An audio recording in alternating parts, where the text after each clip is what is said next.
Um juiz não pode botar 2 homens na cadeia pelo mesmo crime. E Deus não pune 2, o filho dele mais você, pelo mesmo pecado. Ou Jesus ou você. Ele substitui você. Ele foi moído pelas suas transgressões. O castigo que traz a paz foi dado para ele. E se você recebe, a tua dívida é rasgada. Você sabe disso, está escrito na cruz. O único sacrifício perfeito é acabado. E continua, esses sinais acompanharão aqueles que creem. E todo aquele que crê passa a ter autoridade também. Mas termina o texto, versículo 19. De fato, o Senhor Jesus, depois de ter falado, foi recebido no céu. Assentou-se à destra de Deus. E eles, tendo partido, pregaram em toda parte, cooperando com eles, o Senhor está lá cooperando com a igreja. Está lá dizendo sim, amém, para o que a igreja faz. O que a igreja liga na terra, liga lá. O que a igreja desliga aqui, desliga lá.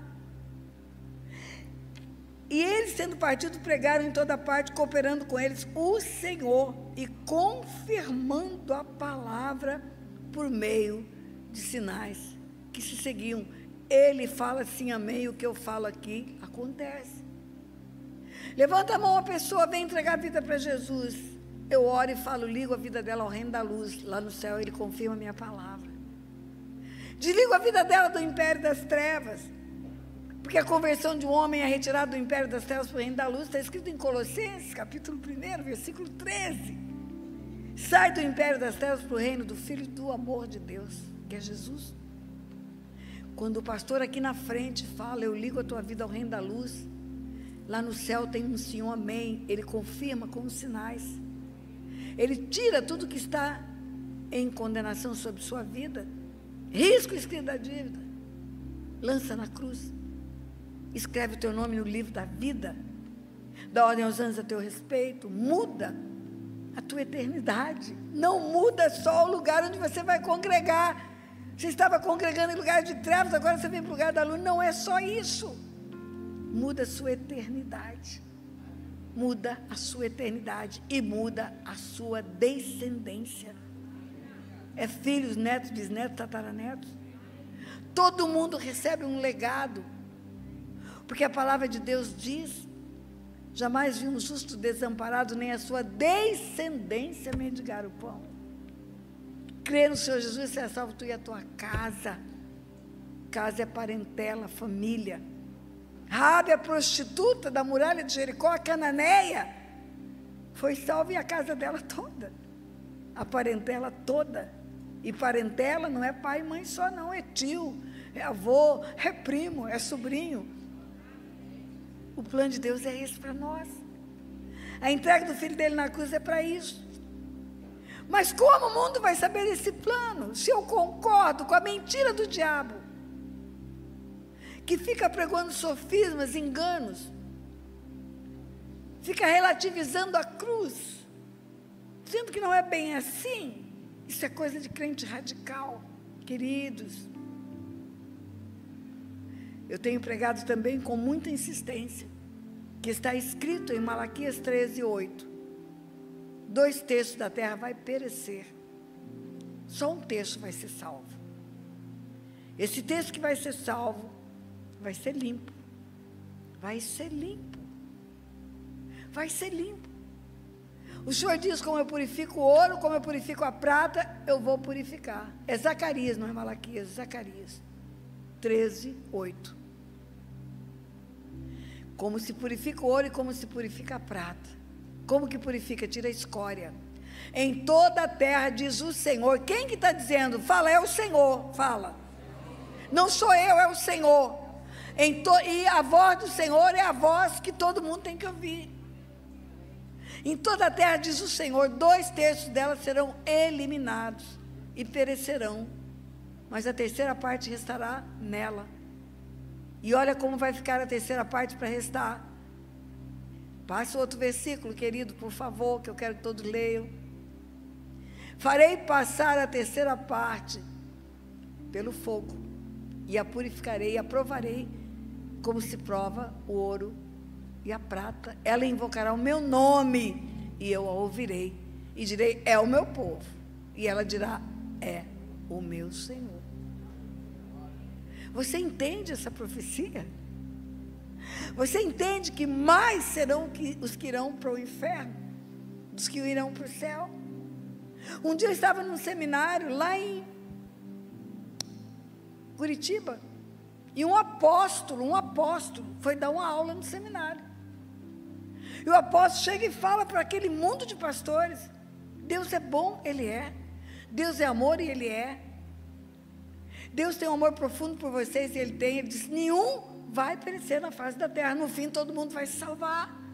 Eu falei: misericórdia, que boca é essa que Satanás está usando dentro da igreja para dizer para o povo: pode pecar que vai dar tudo certo no final? Não vai, não vai. Muitos ouvirão, e a maioria ouvirá: não vos conheço. E alguns ainda ouvirão, depois de falar: mas profetizávamos em teu nome, expulsávamos demônio em teu nome, pregávamos em teu nome. Aparta-te de mim, vós que praticais a iniquidade. Queridos, a Bíblia termina falando que aquele que é santo santifique-se mais ainda. Mais é uma medida de quantidade.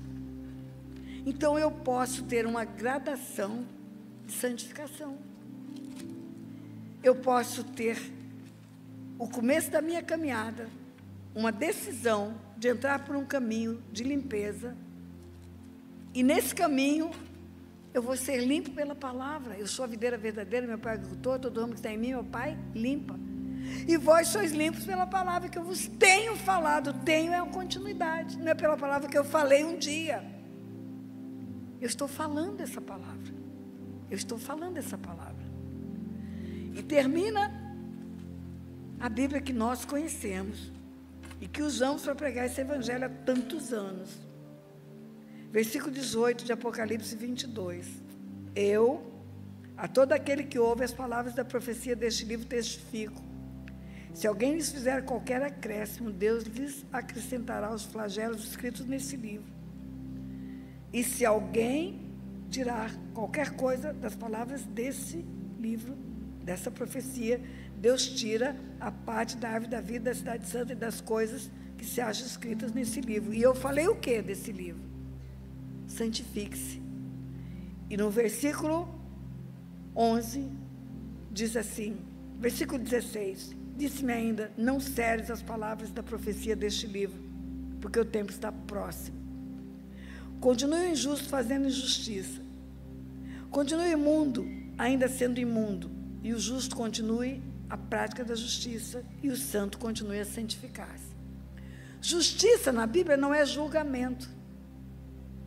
Justiça é alinhamento com o céu. Quando Deus fala: não se glorie o rico na sua riqueza, o sábio na sua sabedoria, o forte na sua força, mas o que se gloriar, glorie-se em me conhecer e saber que eu faço misericórdia, justiça e juízo, são coisas diferentes.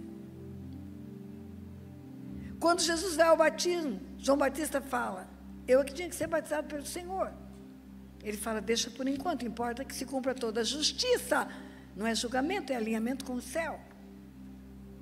Quando Davi ora e fala: guia-me pelas veredas da justiça, por amor ao teu nome, está falando de alinhamento com o céu. Justiça é alinhar-se com o céu. Ele veio para ser moído pelas nossas transgressões, para nos salvar, para nos curar, para nos libertar, como a profecia de Isaías 61, a fim de que sejam chamados carvalhos de justiça, plantados pelo Senhor, para a sua glória, a fim de que sejamos santificados, alinhados com o céu, consertados naquilo que precisamos consertar. E aí, continua injusto fazendo injustiça, continua imundo ainda sendo imundo, o justo continue na prática da justiça e o santo continue a santificar-se. Continuar é um processo. Daqui a um ano, eu tenho que ser melhor do que eu sou hoje. Daqui a um ano, eu tenho que ter mais purificação do que eu tenho hoje. Daqui a um ano, tem que ter menos em mim do que não serve e não agrada o coração de Deus, e mais do que agrada. A igreja tem uma promessa, queridos, de nos últimos dias ter um derramar do Espírito Santo. Está em Joel. Vai derramar sobre toda a carne. Agora, você acredita mesmo que o Espírito Santo vem em vasos sujos? Você acredita mesmo que em vasos que não são purificados o Espírito Santo virá? É outro Espírito que virá. É o Espírito do engano. E já está no meio da igreja. A igreja já tem manifestado em muitos lugares o Espírito do engano. O Espírito que entra como um cavalo de Troia, trazendo presentes, onde a igreja perde o foco de pregar arrependimento e confissão de pecados. Arrependei-vos e convertei-vos para serem cancelados os vossos pecados. A palavra é essa: arrependei-vos e convertei-vos. Arrependei-vos e convertei-vos, arrependei-vos e convertei-vos. Ide por todo mundo e pregar esse evangelho. Que ele morreu na cruz pelo pecado do homem, e que o homem vai para o inferno se não receber o sacrifício da cruz, e que só aquele que recebe Jesus se torna filho de Deus, e que se não receber Jesus está condenado eternamente como criatura amada por Deus, mas sem salvação, porque foi condenado no princípio da criação, julgado no princípio da criação. Essa é a palavra que a igreja tem que levar. Tem pregador que fala: eu não quero falar de inferno, pois o senhor devia falar de inferno, pastor. O senhor devia contar. Porque o senhor já imaginou, pastor, o dia que as suas ovelhas chegarem no julgamento final, porque só irão para o julgamento quem não é filho. Quem não é filho vai ser julgado. E a sua ovelha vai chegar diante de Deus e vai falar: mas o meu pastor nunca me falou sobre o inferno. Pois é, mas é para lá que você vai. Porque você não fez escolhas. Como é que eu vou fazer escolhas se não me oferecer as possibilidades? Como é que eu vou fazer escolhas se não me disserem o resultado da escolha? E aí, queridos, eu não sei quando Deus me trará de novo a esse lugar, a essa igreja, mas eu quero dizer para você que neste tempo tem ardido no meu coração o desejo de levar as pessoas ao arrependimento. Arrependimento. Para que elas parem de alimentar o inferno e comecem a traçar o caminho para o céu. Eu sou o caminho, a verdade e a vida. Ninguém vem ao Pai. Ninguém vem ao Pai senão por mim. É pelo caminho. É pelo caminho. O caminho é Jesus. E é pela verdade. A verdade é Jesus e a verdade é a palavra.